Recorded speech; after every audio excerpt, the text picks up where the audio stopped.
Muito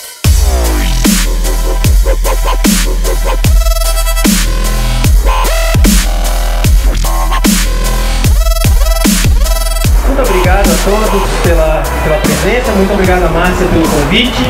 Para começar, para quem sabe da história, eu já vou falar que não vai ter Macarena nu, não vai ter nenhum tipo de nudez do Marco Gomes aqui hoje.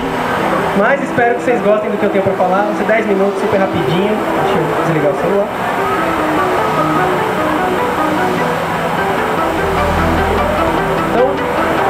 A Márcia falou muito comigo para eu conhecer mais o projeto, para eu estar aqui hoje, etc. Ela falou comigo presencialmente, falou comigo por redes sociais, todas elas, por e-mail e tal. E uma das coisas, assim que eu aceitei, eu falei, não, legal, eu vou lá, tem alguns dias isso.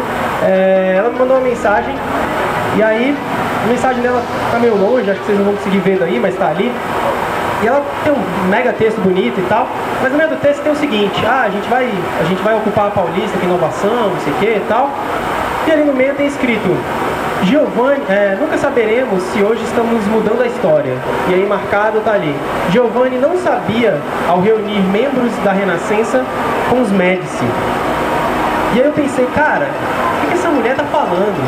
Ela tá falando que uma reunião de um monte de gente depois do trabalho, no vão do MASP, comparando isso com a Renascença. A Renascença do Dedo de Deus, a Renascença do Davi, a Renascença do Moisés. Até tem uma foto ali, também tá meio ruim, mas tem ali o Moisés que Michelangelo bateu no joelho dele e falou: fala, Moisés, de tão perfeito que ele era. Então assim, eu pensei, cara, eu acho que essa mulher tá viajando em comparar isso aqui com a Renascença. Mas aí eu pensei e lembrei de uma história. Por que não, né? Eu lembrei da história do William Shockley. William Shockley, ele foi ali, naquela foto tem um desenho, um diagrama. Esse diagrama é o diagrama do transistor. O transistor é um componente muito importante de todo dispositivo eletrônico. A eletrônica só existe por causa do transistor. E esse cara, nos anos 40, 1940, ele inventou o transistor. Ele criou, e por conta de ter criado o transistor, ele ganhou um prêmio Nobel. Então a invenção dele foi tão importante que ele ganhou um prêmio Nobel com isso. E depois que ele inventou o transistor, com isso, inventou o que a gente conhece por eletrônica e ganhou o prêmio Nobel, ele resolveu fazer uma empresa. A empresa dele se chamava Shockley Semiconductor Laboratories, em Mountain View, Califórnia. Ele escolheu Mountain View, na costa oeste dos Estados Unidos, perto de São Francisco, entre São Francisco e Monterey, para fundar a Shockley Semiconductor Laboratories. E ele chamou para trabalhar com ele, como ele, por decisão de estratégia e por não ter dinheiro e etc., em vez de chamar os pares, quem estudava com ele, que eram pessoas com mais de 40 anos e tal, que eram muito caras e não iriam trabalhar com ele pelo dinheiro que ele tinha disponível, ele chamou os jovens de maior potencial da época, jovens entre 20 e 40 anos, gente na casa dos 20 e dos 30 anos, e ele chamou essa galera e essa galera foi trabalhar com ele. Só que o Shockley, por mais genial que ele fosse, tão genial, literalmente genial, que ganhou o prêmio Nobel, inventou o transistor, ele era um péssimo gestor. Ele criou um ambiente de uma empresa que era muito desagradável. Com esse ambiente desagradável que ele criou, 8 pessoas resolveram sair da empresa e fundar a sua própria empresa, 8 desses jovens, e eles são os 8 traidores. Os 8 traidores são 8 jovens que trabalhavam na Shockley Semiconductor Laboratories, resolveram sair e fundar a própria empresa. Essa empresa se chamou Fairchild Semiconductors, isso nos anos 50. A Fairchild Semiconductors criou o que a gente conhece por microprocessador, circuito integrado e tantas outras coisas importantes para esses celulares que estão aí na mão de vocês agora e etc. Esses caras e a Fairchild Semiconductors criaram o que a gente conhece por Vale do Silício. O Vale do Silício nasceu porque a Fairchild Semiconductors estava ali. A Fairchild Semiconductors também estabelecida na área de Monterey, Califórnia. Essa região, até aquele momento, não tinha nada. Tinha umas cidades, umas pessoas, mas não era um grande polo de tecnologia, de jeito nenhum. Ali o que tinha ali de maior potencial eram umas vinícolas que ficavam ao norte, que é o Napa Valley, que é muito famoso, mas o Vale do Silício mesmo, obviamente, não existia, e ali não tinha tecnologia, não tinha nada. E os caras resolveram montar.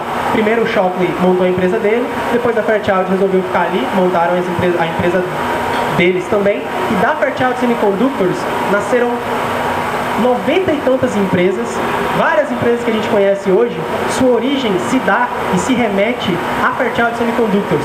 Um desses 8 aí está envolvido de alguma forma na criação ou no investimento ou na mentoria de 90 e tantas outras empresas que a gente conhece como formadoras do Vale do Silício. Por exemplo, algumas empresas cuja origem se deu na Fairchild Semiconductor nos anos 50. Apple, Google, Oracle, Facebook, Intel, Cisco, eBay, Yahoo, Amazon, Tesla, Twitter, LinkedIn e tantas outras, estão todas ali. Então, 90 e tantas empresas e 2,1 trilhão de dólares na economia americana.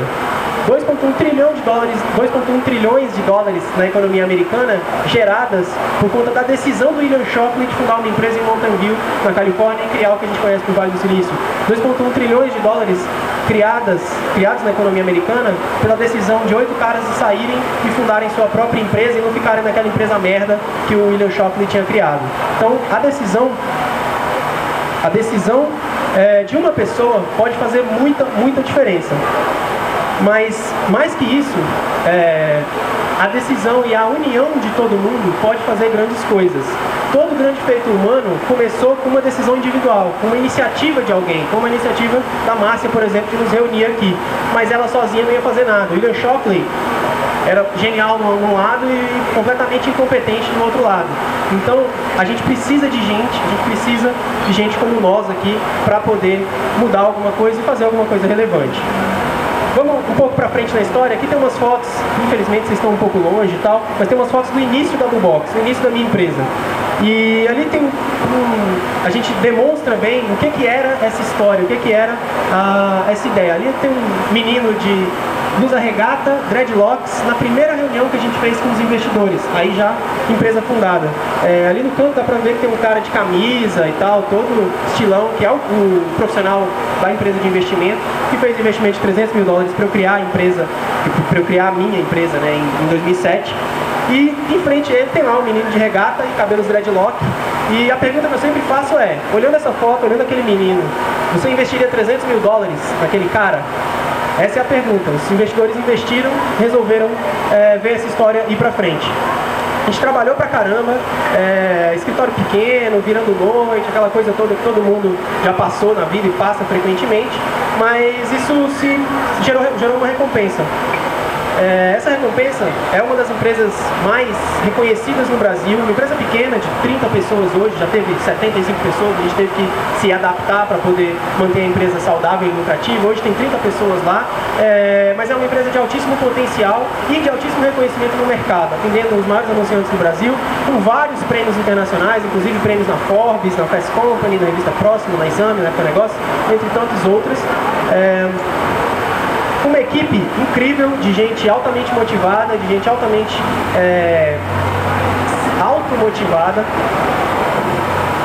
atendendo alguns maiores anunciantes do Brasil. Então, uma empresa pequena, só 30 pessoas ali na Vila Olímpia, conseguindo competir com gigantes como Google, Facebook, por exemplo, UOL.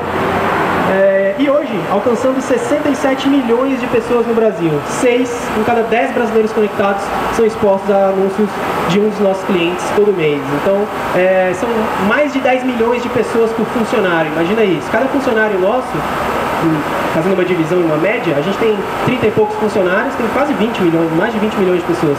30 e poucos funcionários e 67 milhões de pessoas alcançadas pela empresa todo mês. Então, cada pessoa, na média, alcança 20 milhões de funcionários, de pessoas na audiência no Brasil.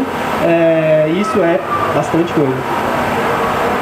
E com parceria com alguns dos maiores players de conteúdo e mídia social do Brasil, como por exemplo o Internet, que está ali, que foi nosso parceiro durante muito tempo, Brainstorm, com quem a gente faz negócios muito frequentemente, os caras do Jovem Nerd, etc. E aí, a gente volta para a foto ali dos 8 traidores, né? Esses caras, os 8 lá que saíram e fundaram a Fairchild Semiconductors, eles são chamados de os 8 traidores. E os 8 traidores, tem 2 deles que são um pouco mais importantes, para mim pelo menos. Esses 2 caras aí são o Gordon Moore e o Robert Noyce. Quem for da área de ciência da computação, ou for muito entusiasta da tecnologia, deve conhecer o Gordon Moore de nome. Gordon Moore criou a lei de Moore. A lei de Moore que diz que computadores dobram de capacidade a cada 18 meses e tal.